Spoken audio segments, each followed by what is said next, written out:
And Moses answered and said, But, behold, they will not believe me, nor hearken unto my voice. For they will say, The Lord hath not appeared unto thee.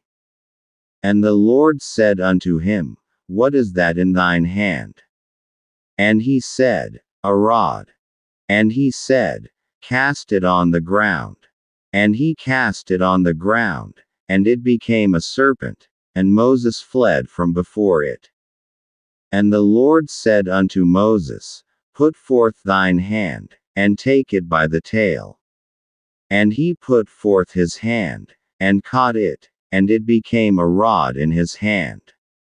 That they may believe that the Lord God of their fathers, the God of Abraham, the God of Isaac, and the God of Jacob, hath appeared unto thee. And the Lord said furthermore unto him, Put now thine hand into thy bosom. And he put his hand into his bosom. And when he took it out, behold, his hand was leprous as snow. And he said, Put thine hand into thy bosom again. And he put his hand into his bosom again, and plucked it out of his bosom, and, behold, it was turned again as his other flesh. And it shall come to pass, if they will not believe thee, neither hearken to the voice of the first sign, that they will believe the voice of the latter sign.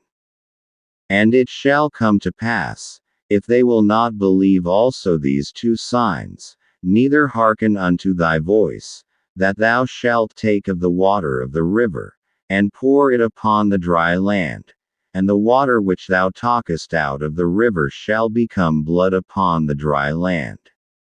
And Moses said unto the Lord, O my Lord, I am not eloquent, neither heretofore, nor since thou hast spoken unto thy servant, but I am slow of speech, and of a slow tongue.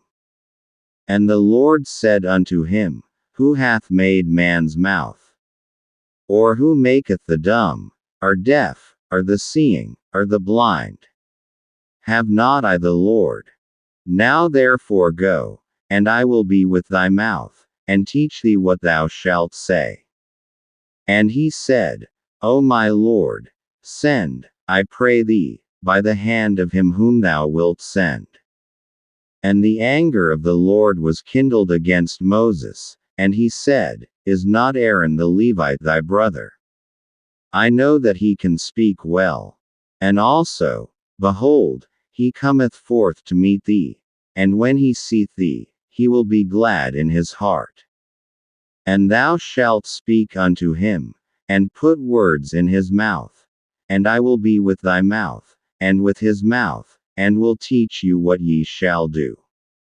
And he shall be thy spokesman unto the people. And he shall be, even he shall be to thee instead of a mouth, and thou shalt be to him instead of God. And thou shalt take this rod in thine hand, wherewith thou shalt do signs. And Moses went and returned to Jethro his father-in-law, and said unto him, Let me go, I pray thee, and return unto my brethren which are in Egypt, and see whether they be yet alive. And Jethro said to Moses, Go in peace. And the Lord said unto Moses in Midian, Go, return into Egypt, for all the men are dead which sought thy life.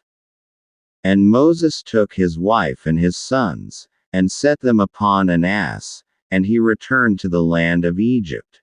And Moses took the rod of God in his hand. And the Lord said unto Moses, When thou goest to return into Egypt, see that thou do all those wonders before Pharaoh, which I have put in thine hand. But I will harden his heart, that he shall not let the people go. And thou shalt say unto Pharaoh, Thus saith the Lord, Israel is my son, even my firstborn. And I say unto thee, Let my son go, that he may serve me. And if thou refuse to let him go, behold, I will slay thy son, even thy firstborn. And it came to pass by the way in the inn, that the Lord met him, and sought to kill him. Then Zipporah took a sharp stone, and cut off the foreskin of her son, and cast it at his feet, and said, Surely a bloody husband art thou to me. So he let him go. Then she said, A bloody husband thou art, because of the circumcision. And the Lord said to Aaron, Go into the wilderness to meet Moses. And he went, and met him in the mount of God, and kissed him. And Moses told Aaron all the words of the Lord who had sent him, and all the signs which he had commanded him. And Moses and Aaron went and gathered together all the elders of the children of Israel. And Aaron spake all the words which the Lord had spoken unto Moses, and did the signs in the sight of the people. And the people believed. And when they heard that the Lord had visited the children of Israel, and that he had looked upon their affliction, then they bowed their heads and worshipped.